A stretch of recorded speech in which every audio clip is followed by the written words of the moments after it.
Alright. SM-sarja alkuun 10-5 voitto, mitkä päällimmäiset tunnelmat Jaakko Puisto. Tänään TPS:n 3 tähden pelaaja.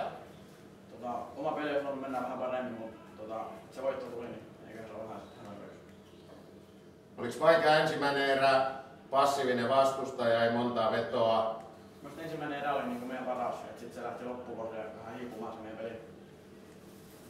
Samanlainen kuva haastattelijallekin jäi hiukan, että peli hiipus loppukohden. Tosin kolmannessa erässä sitten tuli uusi vaihde.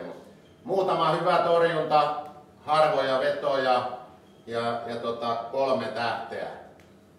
Ensimmäisessä pelissä onneksi olkoon. Kiitos.